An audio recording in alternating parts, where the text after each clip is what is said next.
Hey, what's up, everybody? Welcome to the Average Joe Dividends YouTube channel. This is portfolio update number 216. Since it's Wednesday, what I've done is I deposited $100 into this M1 Finance taxable stock brokerage account, my Average Joe Dividends portfolio. And if you're wondering what's all in the portfolio, I'll leave a link below so you can see what the positions are and what allocations I have for each of those positions. We can see though over the last year, pretty much what this portfolio does, it tracks the stock market pretty fairly closely, but the difference is that the yield from this portfolio is a lot higher. It's over 5% on my cost, and that's the difference there. So we can see over the last year, we've had some ups, we've had some downs. You can see in April with all the tariff talk, and then the big rebound that we've had afterwards. So we can see the money weighted return over the last year has been 12.21%.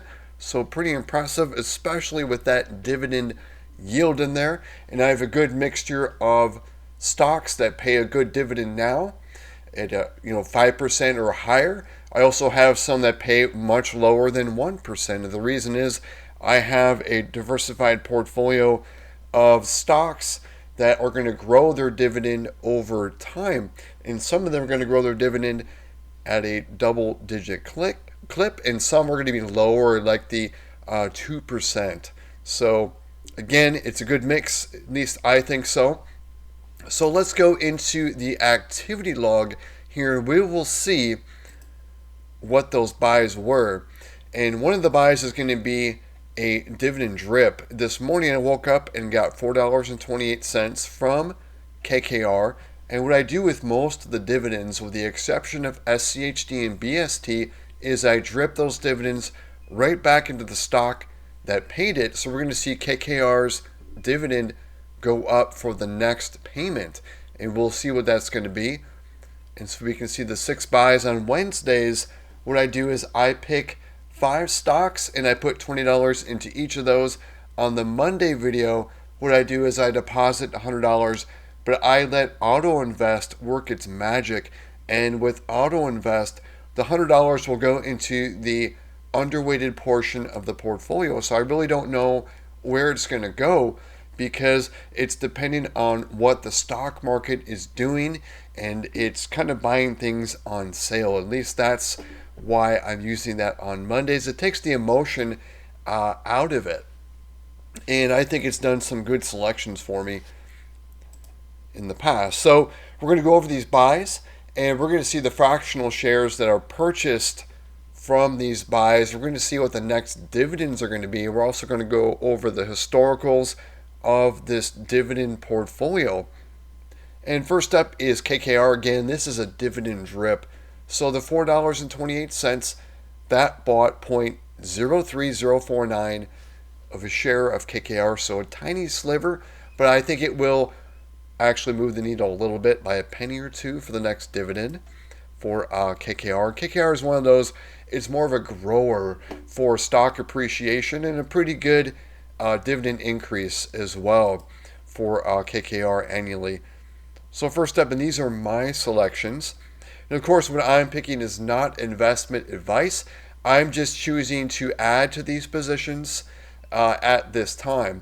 So first up is FNF, and that bought 0.33047 of a share of Fidelity National. Then next up is Oracle. That $20 bought 0.08548 of a share of Oracle. The next up is Merck. That $20 bought 0.23505 of a share of Merck. Then next up, Allstate, $20. That bought 0.0983 of a share of Allstate. Then last but not least is Yum Brands. $20, and that bought 0.13615 of a share of Yum. I'm going to click in the holdings tab. So we're going to come back here and we're going to grab some data in a few minutes. But before we do that, we're going to go to my Google Docs spreadsheet, my famous spreadsheet that tracks all the positions in my dividend portfolio. I'll leave a link below. You're welcome to check it out and also use it to track your dividend stocks as well. So I'll just go over the sheet really quickly. You can see it tracks the company, the ticker symbol, the share price using a Google Finance function, pulling that price live. And then here's the average share price that I've bought into each position. Here's the number of shares I own of each position. We're going over Yum. We're going to see these change for Yum because we bought those fractional shares there. Here's the current value. Here's my cost basis. Here's my gain or loss in dollars. Here's that gain or loss in a percentage. Anything above 25% will be in the green.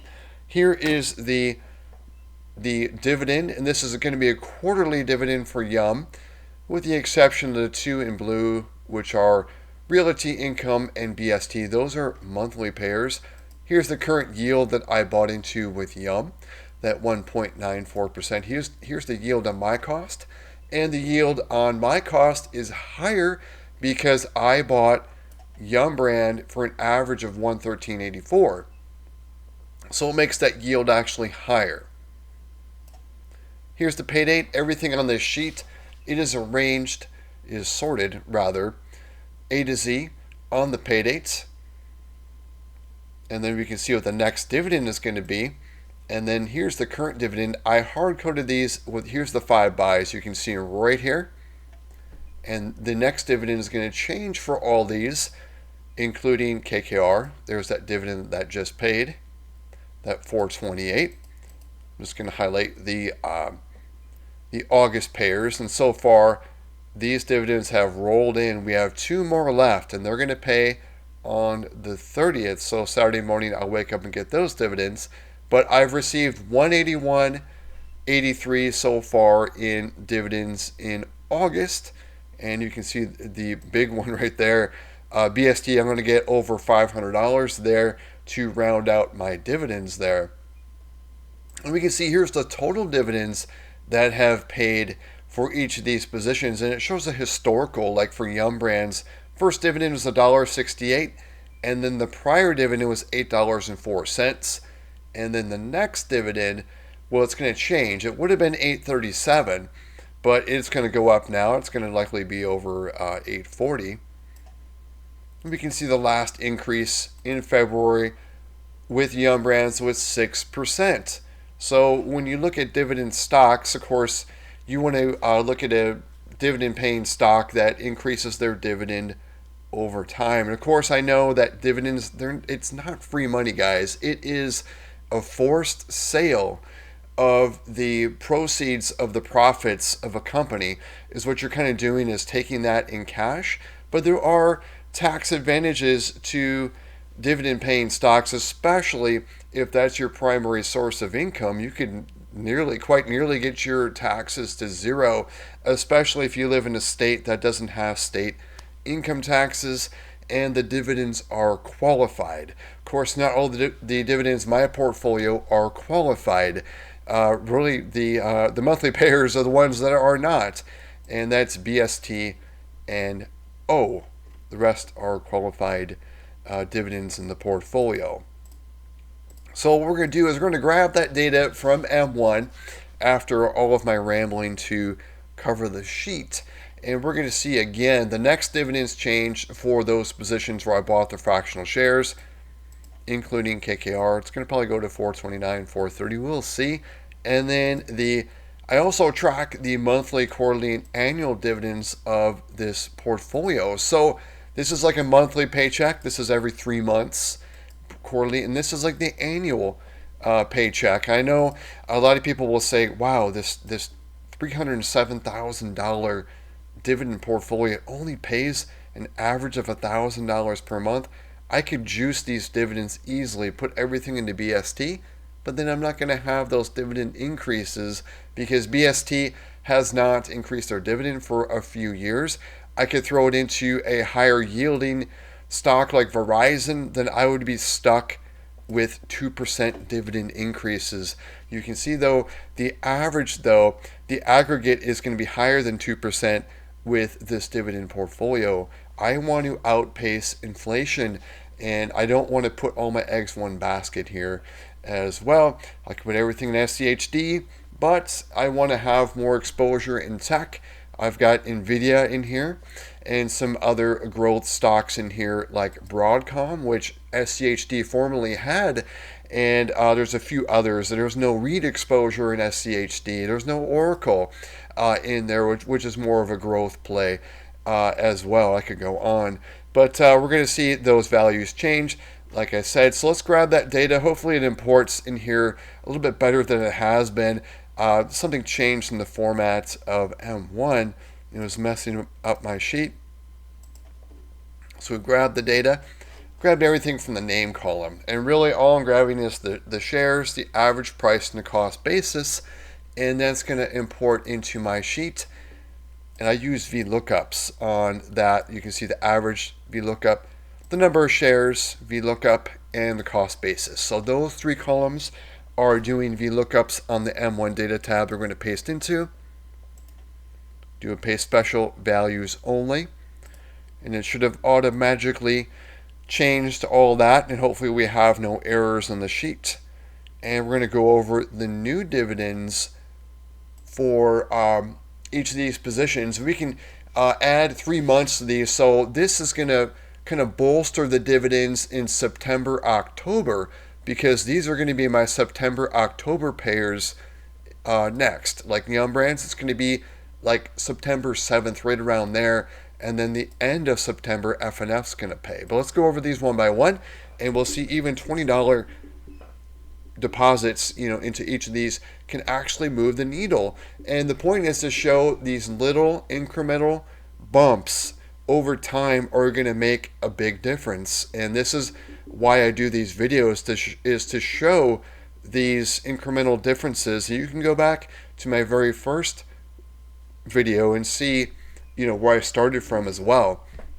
So Yum Brands, the old dividend, $8.37. We're going to move it up to $8.47 in September.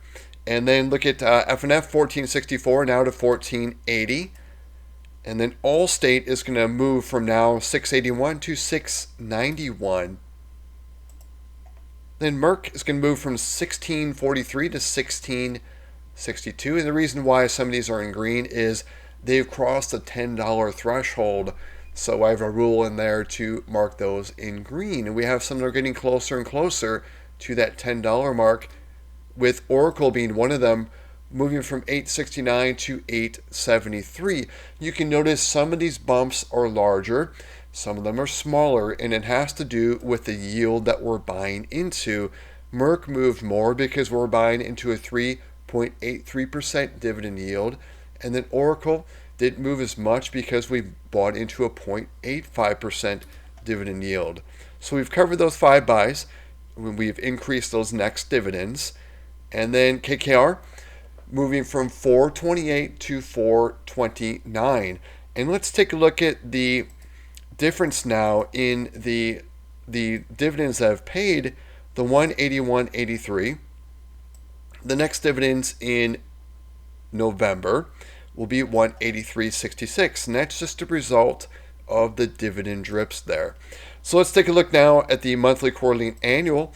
We've moved it from $1,096.46 to now $1,096.66. So it looks like about a 20-cent add per month. Doesn't sound like much. It really isn't, but this was one buy, and we bought into some lower yields. So the quarterly has moved to $32.89.39, or from now to $32.89.99. Then the annuals moved up from $13,157.58 to now $13,159.98. So we're going to take that monthly cash flow average, the $1,096.66, put it here on this tracking tab. Anytime I do an event like a deposit, which is a buy, dividend drips, or dividend increases, it covers all those. So there's that 20 cents. The event was a $100 deposit, and the KKR dividend drip. You can also see like Illinois Toolworks had a dividend increase. That was the last one. That added more monthly income with just that event, and that was not even I didn't buy anything. It was just a 7% dividend increase to Illinois Toolworks, which is awesome to see those. So let's go to my dividend tracker tab. You can see historically from January 2019, the portfolio value and dividends paid. And that month I didn't have any. Let's scroll down to where we're at right now. I think we have to update that. We did not include the KKR dividend. So we're at 181.83. We'll put that in there. 181.83. Here's that average monthly dividend. So this is a monthly paycheck. $1,096.66. We've added an additional $6.58 to that average monthly dividend just in the month of August alone. Here's that annual dividend again. We've added annual dividends of $79.02 just in the month of August alone. We're going to account for that $100, so going from $700 to $800. There we go, got the $800 there. So to close out the video, we're going to go to my total net worth. It's kind of simplified a little bit after I did a sale of my taxable brokerage account IRA to pay off my house. So I have no mortgage, but I still have $319 over there, almost $320 at Vanguard in a traditional IRA, in a small Roth brokerage account. Just a little bit of money, a couple bucks left over. I'm not sure what I do with this taxable brokerage account, whether they'll close it or add to it or just go to M1 for future deposits over there, or I may add to my Roth. We'll see what I do with that cash over there. And then this is my current employer 401k. It's all in a Fidelity S&P 500 index fund, and that's the value right there. I have an IRA over at M1 as well. It's valued at $765K. Here's that dividend portfolio we went into at length. Here's my cash left over at M1 Savings that is for deployment into that dividend portfolio. Here is my emergency fund at Synchrony. It's a little bit high because I'm saving. I have tax. I'm going to have a tax bill in April for the sale of that taxable brokerage account at Vanguard. About $20,000 of this is going to evaporate into taxes, unfortunately, but I plan for that. Here is money left over here. This is my 2-month current spending, kind of a little cushion I keep over at Capital One. It's a little bit higher because I have half payment of a fence I'm installing. I'm keeping over there as well. So I'm going to pay cash for that and not have to finance that fence. It's going to be about $6,000 for that fence. So paying off the house, installing the fence, and then going back in time, I bought a Mustang GT, paid cash for that. So I've been kind of buying some things, kind of preparing for an early retirement. So kind of getting all that stuff done. So here's my home value, $313. And then here's what I charged on that credit card. That is the, half the fence right there. And then here's my current total net worth, all-time highs. Just crazy to see that number, almost at $2 million. And utilizing the 4% rule, here's I could safely withdraw annually and monthly. I track that.